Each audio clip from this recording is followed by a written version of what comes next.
Hi students, welcome to yet another session of my class. We are discussing the poem The Death of the Bird by A.D. Howe. The last class we discussed about the introductory part of this poem. Today we are going to learn the meaning and explanation of the poem The Death of the Bird by A.D. First of all, I read the lines, then I will explain you. The death of the bird. Yes, look at the first stanza. For every bird there is this last migration. Once more the cooling air kindles her heart with a warm passage to the summer station. Love pricks the coals in lights across the chart. Yes, here the poet is talking about a bird. For every bird there is this last migration. Yes, from the very first line we can understand that this is something about our last migration. Last migration here used in the sense that is the death of the bird. So for every bird, there is this last migration. Here, the poet tries to universalize the theme that is all living creatures experience that last migration in their life. Here, the poet is talking about a bird towards the end of her life. It is a migratory bird. Here, our bird is a migratory bird who moves seasonally from one place to another in search of food and warmth. That process is continuing every year. And now once more the cooling air kindles her heart. Yes, kindles means lights or sets fire. Once more, this bird is migrated from their homeland to distant place of summer station, that is their land. The climate is changed in their homeland. So this migratory bird who moves seasonally from one place to another in search of food and warmth, now the cooling year comes and they decided to migrate to a distant place to the summer station. And with a warm passage to the summer station, her love for the summer station, that distant place, that warmer region, is reminding her of the warm passage or that path to such a place. Yes, during the course of their journey or their migration, usually they think about that place, that distant place, that place also is their homeland, with a warm passage to the summer station. That's why our poet used to hear warm. That is her love for the summer station, that distant place, that is reminding her of the warm passage, that path to such a place. And she remembers, that is, our bird remembers the coals in lights. Love pricks the coals in lights across the chart. Yes, she remembers the coals in lights. That means that entire migration details. That is that the coals in lights by her heart.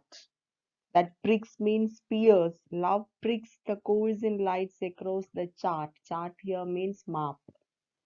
So from their on homeland, yes, these migratory birds there, they tried to migrate to a distant tiny place in that map.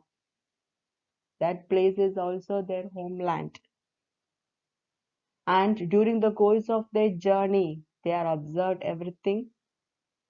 Moreover, they remembers the coals in lights by her heart. This is the meaning of the first stanza. For every bird, from the first line itself, we can understand the meaning of the poem. For every bird, yes, here the poet tries to universalize the theme. That is, for every bird, there is this last migration. That is, all birds, they experience this last migration in their life. For every bird, that, yes, uh, that last reality is death. There is this last migration. Once more, the cooling air kindles her heart with a warm passage to the summer station. Love pricks the coals in lights across the chart. Then look at the stanza, next stanza, that is stanza 2. Year after year, a speck on the map, divided by a whole hemisphere, summons her to come, season after season, sure and safely guided, going away. She is also coming home. Yes, year after year, a speck on the map. A speck means a tiny spot. So here there is a predetermined place. Here the poet is expressing or telling about a predetermined place, that is a speck on the map, that is a tiny spot or tiny place on the map. There is a, yes, predetermined place on another hemisphere, that is on another side of that map, which means on the other half of the earth. Year after year, a speck on the map, divided by a whole hemisphere. That is, they migrated from one part of the earth to the another part. That is a predetermined place. That means for every year, this bird is migrated from this homeland to that distant tiny place. So there is a predetermined place on another hemisphere, which means on the other half of the earth. By a whole hemisphere, summons her to come. So it seems like she is being called to appear there. Yes, for every year, it is like that place, that distant place, yes, called her or summons her to come. It is like, it seems like she is being called to appear there again and again. That is, every year she repeated, that bird repeated this migration. Season after season, she has gone there.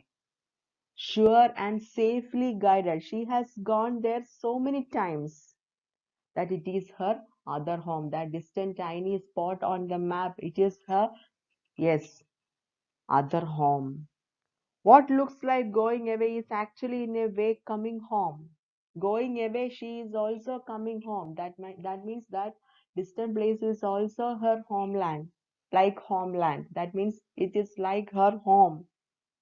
So going away, that is, yes, that is from traveling from their homeland to that distant place, going away. What looks like going away is actually in a way coming home. That is also her home. And throughout the journey, this bird is safely guided by the God. Year after year, a speck on the map divided by a whole hemisphere. And it seems like every year she is called, or she is being called to appear there, summons her to come. That is, she repeated that migration each and every year, season after season, and she is surely and safely guided by the God, or that inner instinct. Going away, she is also coming home. So that going away, here we get a feeling of estrangement, that is leaving her own homeland, going away, but she is also coming another home. That distant place is also her home. Then look at the third stanza. And being home, memory becomes a passion with which she feeds her brood and strews her nest, aware of ghosts that haunt the heart's possession, and exiled love mourning within the breast. Yes, after migrating, the memory of the earlier place becomes a passion with which she feeds her young babies and builds the nest with the straws to live in. And being home, memory becomes a passion. After migrating to that distant place, the memory of the earlier place becomes a passion. And she remembers, with which she feeds her young babies and builds the nest with the straws to live in. She remembers all these activities in her homeland. But in her heart, the memory of that other place is still hiding. Aware of ghosts that haunt the heart's possession and exiled love mourning within the breast. But in her heart, The memory of that other place is still hiding. It is haunting her like ghost. That the memory of other place, that tiny place, that other distant land, that is also is hiding within her mind, and it is haunting her like a ghost, aware of ghosts that haunt the heart's position and exile the love mourning within the breast. Her love to come back again is termed as exiled love. So when she reached there, that distant place, she is longing for her own homeland, and she wants to reach back to her own homeland. So that her love to come back again is termed as exiled love. And being home, being here, existence, that being is used in the sense that existence or living your life. And being home, memory becomes a passion with which she feeds her brood. Brood here means sit on eggs to hatch them. That is, she feeds her young babies.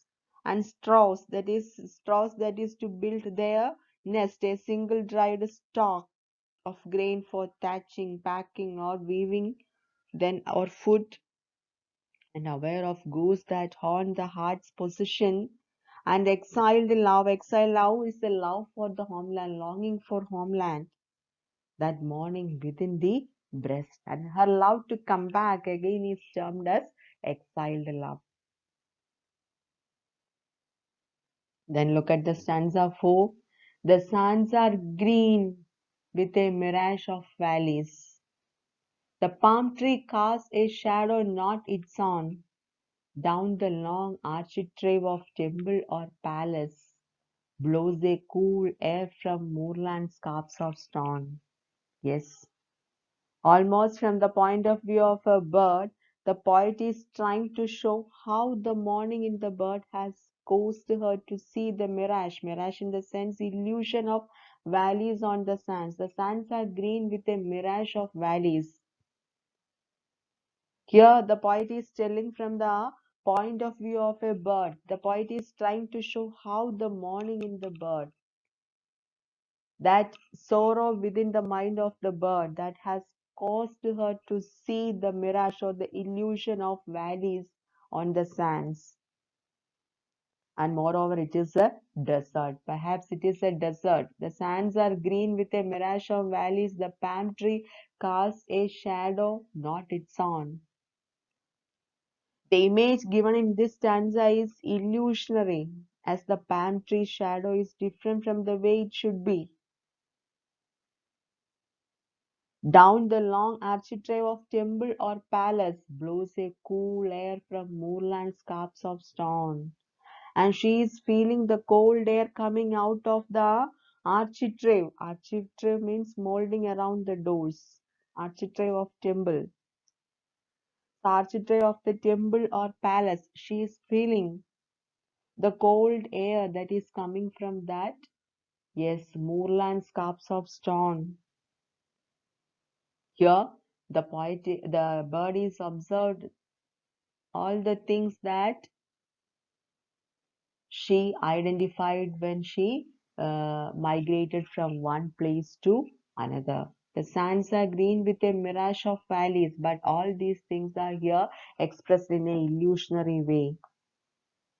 And here the poet is telling from the point of view of a bird, and the poet is trying to show how the morning in the bird, that is that sorrow, that sadness within the mind of the bird that has caused her to see the mirage or the illusion of valleys on the sands, and the palm trees cast a shadow not its own, etc. The palm tree's shadow is different from the way it should be, etc. Yes. So this is the meaning of the stanza 4. Then look at the stanza 5. And day by day, the whisper of love grows stronger.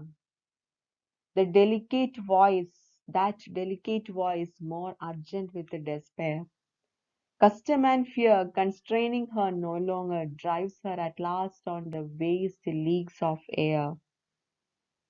Yes, slowly, the call to go to that other place grows stronger in the bird, and day by day, the whisper of love grows stronger. Yes, in the previous stanza, it seems like, yes, being called to other place, that summons to distant place. Slowly, the call to go to that other place grows. It became stronger and stronger in the bird. She can't resist it, anyone. That delicate voice, more urgent with the despair. She can't resist it. Initially, the feeling was delicate, but now it is full of despair. That voice of the bird or the feeling of the bird is delicate. It is very sensitive, but it is more urgent with the despair. That is the tone of sorrow. It feels so urgent now that she is able to cancel the comfort and fear which were stopping her. Yes, that delicate voice, more urgent with the despair, custom and fear constraining her no longer, drives her at last on the vast leagues of air.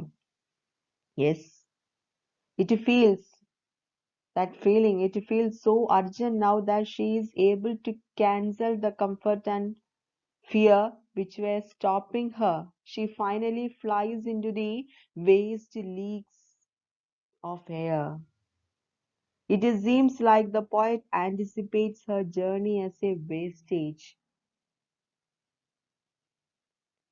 It drives her at last on the vast leagues of air. Here the poet is using vast leagues. That is, she finally flies into the vast leagues of air. It seems like the poet anticipates her journey as a wastage. And now the poet that feeling towards that distant place, that is stronger in bird. Slowly the call to go to that other place grows stronger in the bird, and she can't resist it anymore. And the feeling and the voice was delicate, but now it is full of despair, it is full of sorrow. And it seems like so urgent now that she is able to cancel the comfort and fear which were stopping her. And she finally flies into the vast leagues of air. It seems like the poet considers her journey as a wastage, and day by day the whisper of love grows stronger, that delicate voice more urgent with despair, custom and fear constraining her no longer, and that drives her at last. That custom and fear that constraining her no longer, that drives her, that she finally flies into the, that drives her at last on the vast leagues of air. That is, flies in the vast leagues of air, that it seems like the poet anticipates her journey as a wastage. This is the meaning of the fifth stanza. I think all of you understand the first five stanzas of the poem The Death of the Bird by A.D. Hoff. There is a homework for you, and the homework is write a summary of the first five stanzas of the poem The Death of the Bird. Write your homework and send back to me. Let us continue in the next session. Thank you. Have a nice day. See you again.